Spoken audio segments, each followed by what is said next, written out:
Hi everyone.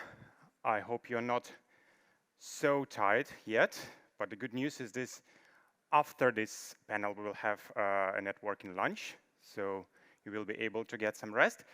And now let's talk a little bit about the market intelligence.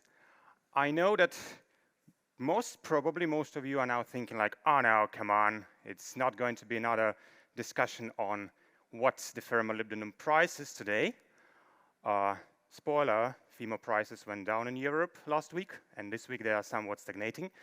But for more details on the recent prices, trends, insights, please feel free to reach out to Metalshub Intelligence Service team, or Metis team as we call it since recently, which is presented here with myself and my colleague Katerina. And now on the stage, let's talk more about the future of market intelligence. What's the role and place of market intelligence in your business decisions making process, and how actually technology and tech approach to the price discovery and market intelligence could help you to make your business decisions even better. With that, I'm going to sit down probably. I am honored and happy to introduce my guests today. Please a big round of applause to Peter Faber, Benteler, Germany. Dominik Schöttler, Luma Trading, Poland/Malta. And last, but certainly not least, Robert Messmer, SMR Group, Austria.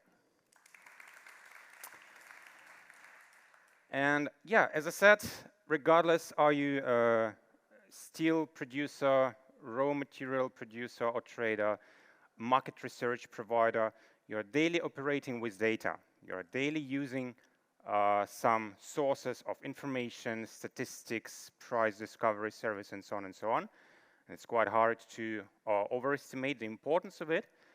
But there is certainly some changes coming to this industry, which I would like to discuss today with you, gentlemen.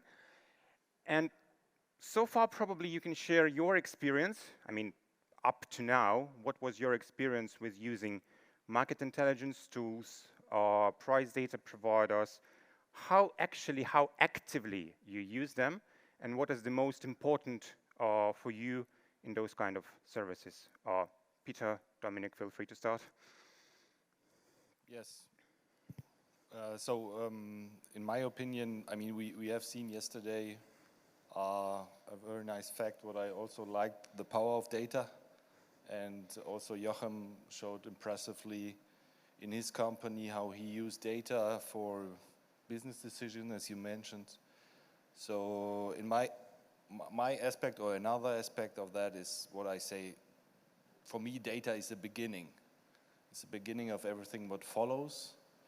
Market intelligence, analytics, etc. So for sure it is not the one and only source. You have plenty of different solutions in place. A lot of is happening there. And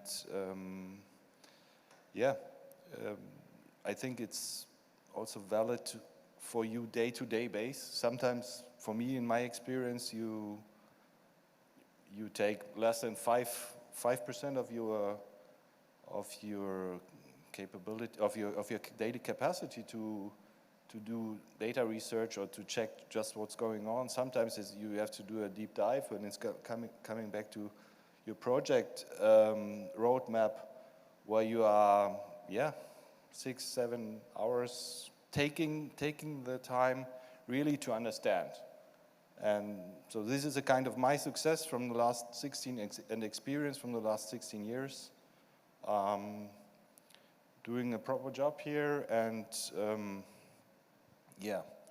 get some insights, get the trends. I mean, everybody of you, most of you know what I'm talking about. This is a kind of course, luck is luck, but bringing it over a long period, it's, I would recommend to have data and data analysis. This is much more quality-wise decisions, and with all changes we had seen It's the base for everything else as a starting point, as I said. Yeah. Dominik, would you agree? I would say definitely for our industry and from my personal perspective, information and data is king. I mean, who knows the data, who knows the information the earliest, have the more time to react on the markets and to have time to react on the price movements. So in my daily work, this is the main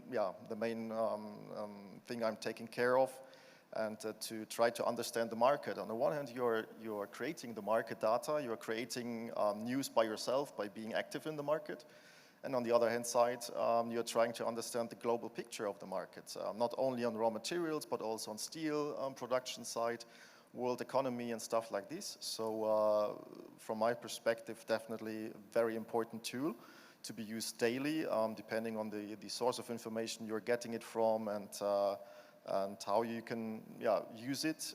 It takes a lot of time, honestly speaking, to be up to date every day. We all know this. We get reports by reports every day. And the question is, how much can you extend out of these reports? Does it always make sense to read all the full pages, like 30 pages every day? Most probably not. So from my perspective, you have to focus on your side, on the one hand side, on your small bubble you're in, and on the other hand side, on the global picture. But it's getting more and more difficult to make the difference between these ones, and to find the right source of data. So definitely, there's a big need, in my opinion, for some more technology-based data transactions. You both mentioned very interesting topic. I wanted to come back a bit later, but so far, Robert, Peter said that data is just a beginning, it's just a basement. I guess you can definitely highlight with your work as the market research, market intelligence provider, that data should be in the basement of your service, because you then add value with the analysis, interpretation, forecasting, and so on and so on. Which leads me to the point that reliability and transparency of the raw data is crucially important, because if there is some frauds or biased information, then your work, your added value will actually not be so useful, will not be so trusted, right? So in your opinion, when you select the data provider, raw data provider, what criteria you use to choose it? What is the most important for you when it comes to the selection of the proper data provider service?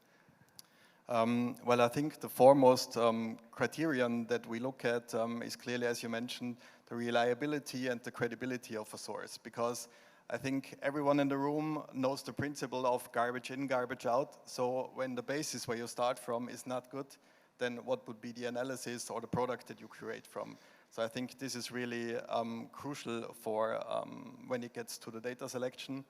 Another thing that I think is very important, also what Dominik mentioned, is it has to have the right granularity.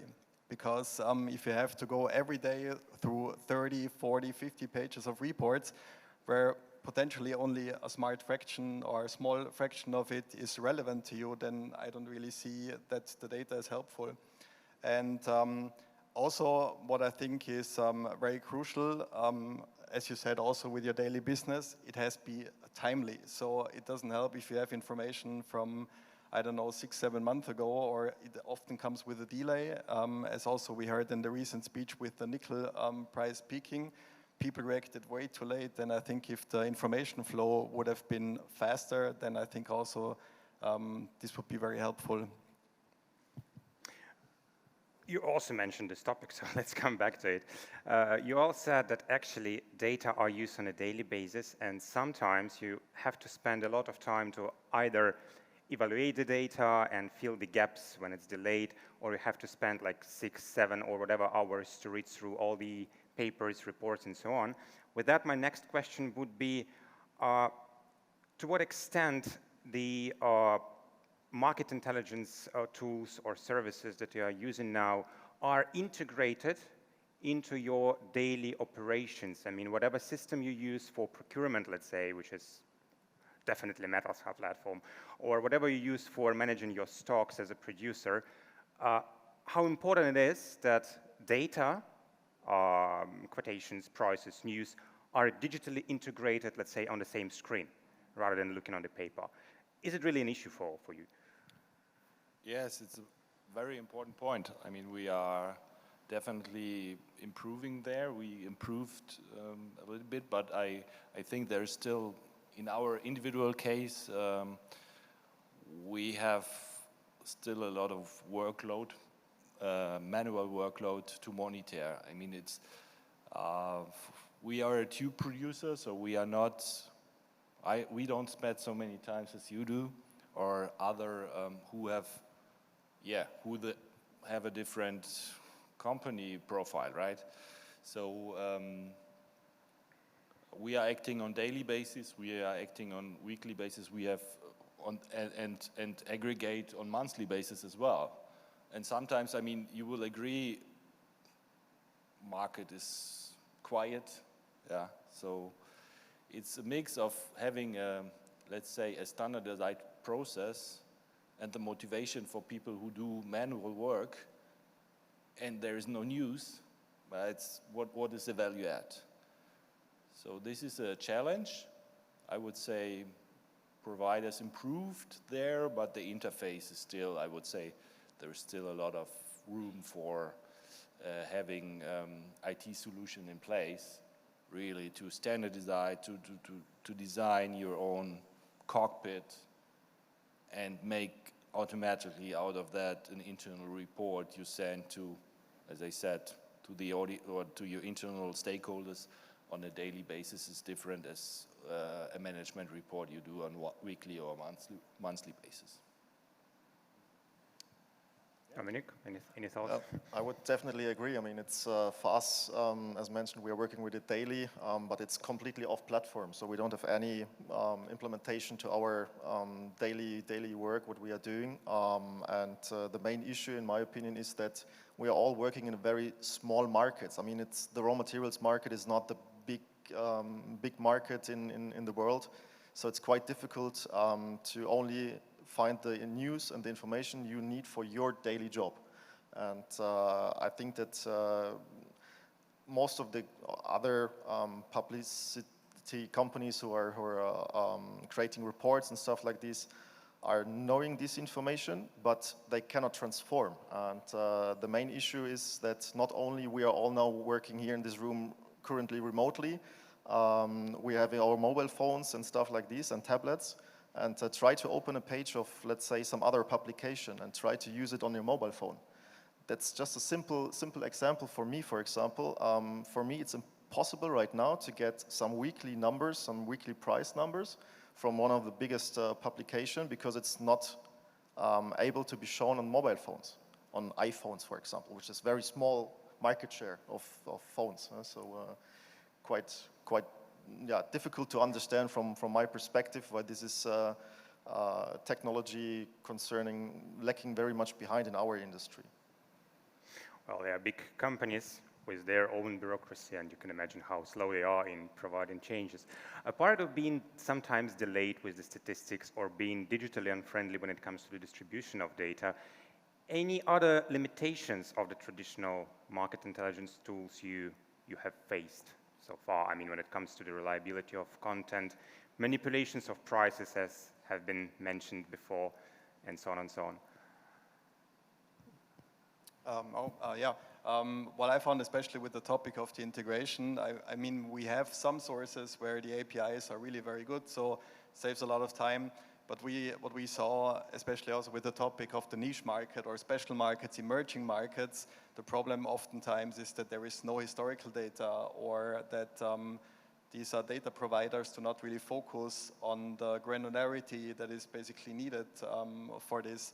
And also, what I experienced oftentimes is that there are gaps in history, gaps in reporting, where we then basically have to manually manipulate whatever is the outcome of that, and this clearly lowers the quality of the data that is available. And I also feel that, or this is the reason why I feel that since we are very much focused on end-use research and we're trying to be as close to the market as possible, we're always trying to use our network to be in regular contact with market participants along the supply chain to confirm all the data that we are seeing. So I think most of the data that is out there from, as you said, from these standard data providers or old-fashioned data providers, I think you have to take with a bit of grain of salt and to always try to double-check it first. I also think that if we are talking about price reportings from other companies, other market participants, it comes back to the point where they call you once a week, maybe twice a week if you are lucky, or they don't call you at all. So it's very challenging to understand their price mechanism, and this can be helpful for one. This can be very unhelpful for the most of the industry. And for us as a producer, the main concern is that we're not getting asked on a weekly basis how we see the market, how we did our sales, and this definitely is an issue. I mean, if you ask only the right people for your, let's say, personal circle, then you only get the as we said, garbage in, garbage out. It's not reflecting the whole market. And also the traditional pricing companies say it's, for example, the price for Europe, but they publish only the price, let's say, for Central Europe and forgetting about Southern Europe or Eastern Europe. So it's difficult to judge on these price levels. And I think that definitely, in my opinion, there's room for much of improvement. And it comes back to the point where you have to rely on the passionate pricing reporter on the other side. If he's not understanding our market, he never will understand the pricing mechanism our market will have challenges with. For example, we are a producer of ferrosilicon in Poland, and one of my colleagues, she's Ukrainian, and she was in contact with a pricing mechanism company.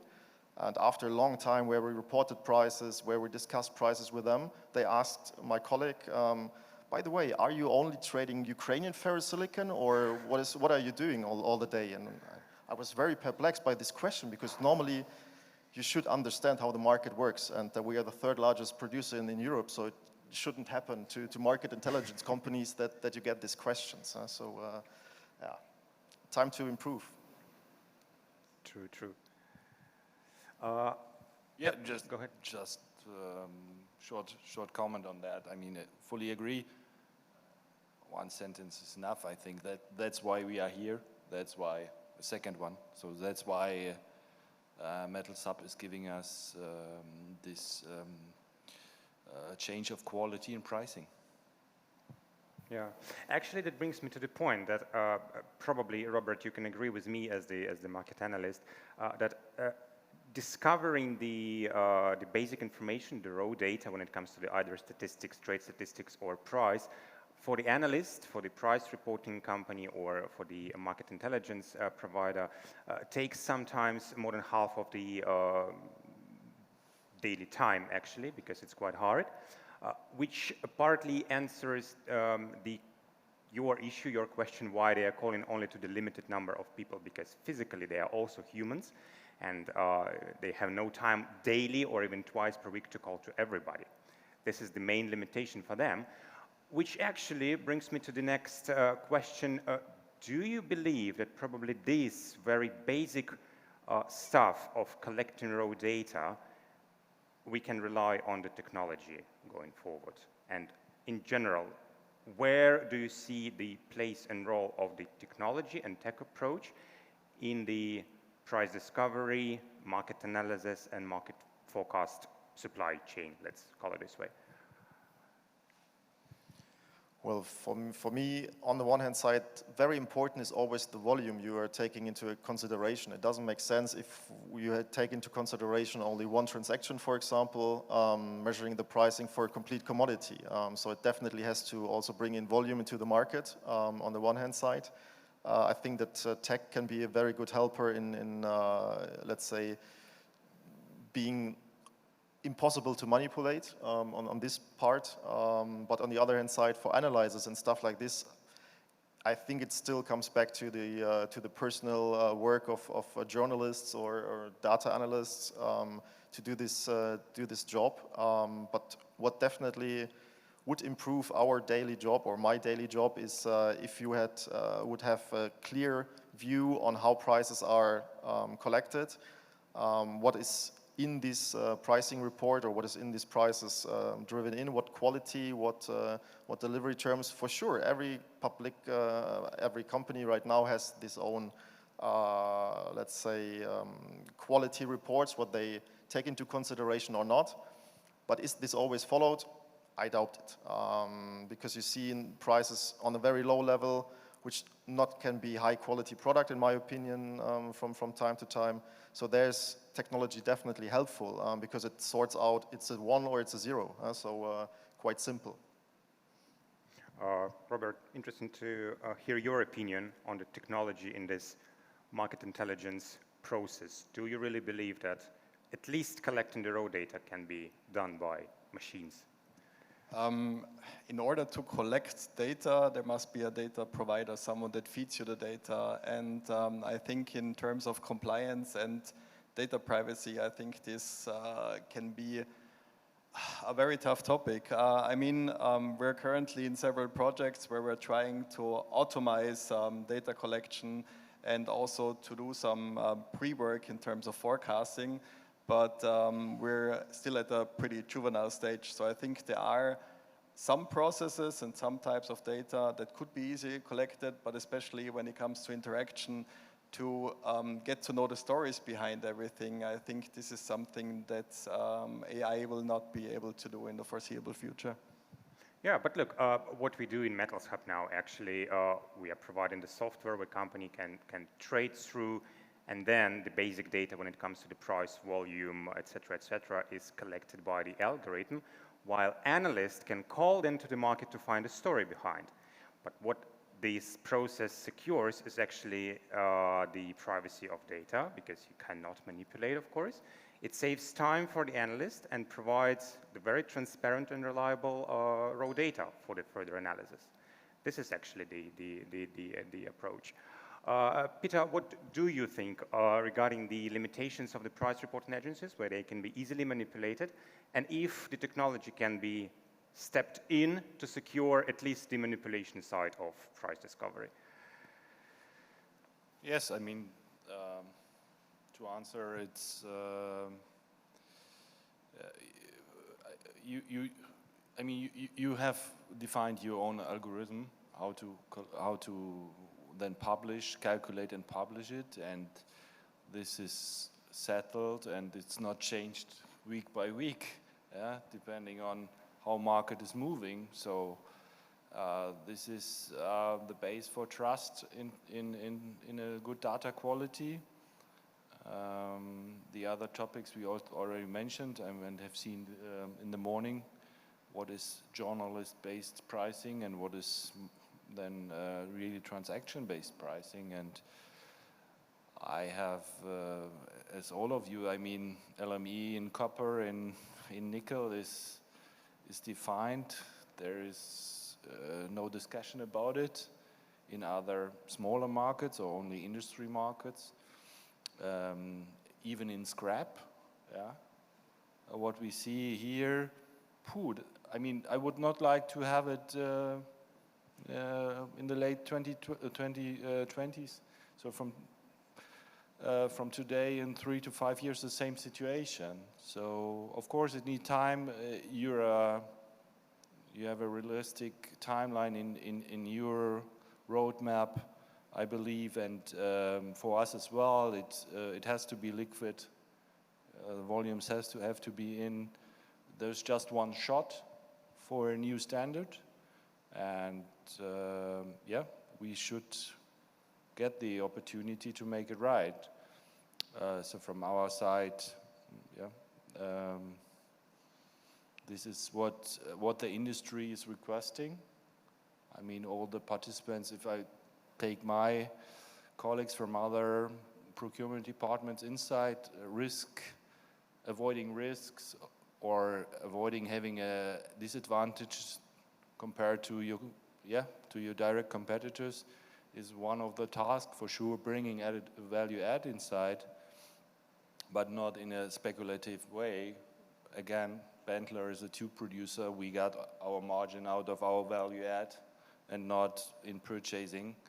Of course, my CPO, my boss, is also requesting having some benefits, but this is in line on guidelines, yeah. And the risk what we have seen on the companies just before is not the way the industry is working. Yeah, certainly. Minimizing the risk, this is actually an issue, especially major changes are coming with the energy transition, digitization, and so on and so on. So can only share your concern. Last topic that wanted to know your opinion on is actually the AI. We touched this topic yesterday, and I guess Marco said that probably one day two chat GPTs could negotiate the contract. The opinions are somewhat controversial there, if it's really the future or not. But when it comes to the market analysis and especially price forecasting, do you actually believe that in 5, 10 years, it's going to be an NI, very sophisticated NI, collecting the data, interpreting them, and making even the price predictions? So me and I, Robert, we are not needed any longer. What do you think? Let me answer maybe first. I think intelligent tools are a good tool or supporter of daily work analysis, etc. But I believe, I mean, how things are happening, how do we see changes in market industry if we are impacting a bullish phase or a bearish phase. It's not only steel industry, yeah. It's also dependency on, of course, geopolitical things. It's also depending on other industries. So this will be a challenge. I think they will do some recommendations, and I hopefully you will get better quality of forecasting, for sure. In the end, I mean, there are, the board of each company has to get, or has to do the decision finally, listen on their experts. So, yeah, I'm now 42. I don't care. I'm not so super, I can sleep really well, not to be changed by new technologies, let's say. I think AI is great for collecting data and for processing data, but what it can't do is, in my opinion, interpreting this data and analyze this data and giving a forecast for this. And therefore, we need humans, because even if you have all the data, you never know what the future will bring. And even experts in this room cannot predict the pricing of any commodity 100% right. If, then we wouldn't sit here. So it really comes back to the point where you have people, different opinions, different markets, and taking into consideration for a forecast. And in my opinion, this cannot be 100% done by AI, but it's definitely supported by AI predictions. Can only agree. Robert? Yeah, I mean, at first you scared me off a little bit, because considering that I still have around, I would say, good 27 years of work before I can retire. No, but serious. As it is already called, it is AI tools. So as also my colleagues here on stage said, I think they are a tool that can improve our work, that can make our work better, that can make our work faster. I think that AI will not really replace analysts, purchasers, or other people in this segment. I think it rather, with all the data that is created and that has to be screened through, I think it rather augments the need for people like us. I think there will be so much data and so much granularity that has to be discussed. And I mean, working in this business now for almost 10 years, I would assume that I have some domain knowledge about the market. I have my own network with people that I can call every day that feed me with information. Also, an event like MetalShub created here is for bringing people together to exchange news, to always be on spot. I think the interpretation will always be in our hand, as also Peter said, the board has to decide. I think it builds a basis, but at the end of the day, humans will be needed more than ever, I guess. Yeah.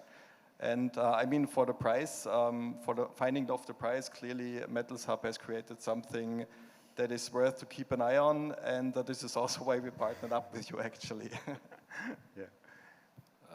Yeah, and to add also an aspect here, I mean, it's not valid to fill Excel files with other or with the market data numbers. This would be, by the way, this would be, I think, a good question to ask who is using Excel still for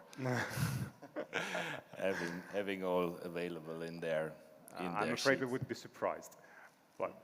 We would be surprised by the number of people still using Excel for some exercises. Well, this is actually what both Metalshub and Metis stand for, actually human intellectual work and expertise, and software and digital tools supporting, helping, and pushing us all into the hopefully very bright future. Thank you very, very much, gentlemen. With that, I'm handing over to the audience. I'm pretty sure there are some questions. We're slightly short on time, so maybe we can take one question before we break for lunch.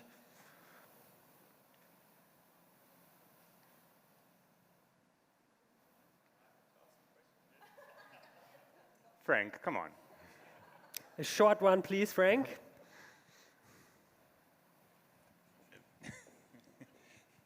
Yeah, a short one. I mean, Alex, I think this is, it's more a statement than a question, but I think what is also important to mention how technology can actually prevent that the confidential, or can protect the confidentiality of data. And I think this is something, maybe a question also to Peter and Dominik. How important is it at the same point in time, and you get asked on a regular basis also from price reporting agencies, that on the one side you want to share your knowledge with the market, on the other side you want to maintain confidential data. So how do you see that evolving actually, and do you also believe that actually technology can protect actually the confidentiality of your data at the same point in time? Definitely, very good question. And from my experience, I can say that in the past, some data collectors asked even for getting signed contracts as a proof that this transaction happened, which is, on the one hand side, very good because it shows that there's an evidence of this pricing. But on the other hand side, all compliance teams would kill us if we would send documents like contracts to pricing reporters.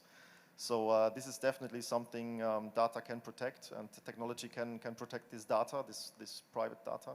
And for me, it's very impossible trust between you and the pricing reporter, what we have right now. If there would be my name in the news or my company name in the news, I would never speak to this person again because it doesn't make sense. Because they revealed important information, which gives an advantage already to our competitors then. So from this perspective, from my understanding, this is crucial, definitely. Nothing to add. Okay, good. Then let's wrap it up. Thanks a lot for our panelists for joining us here. And of course, as a present, you get the world for sale. Thank you. Thank you.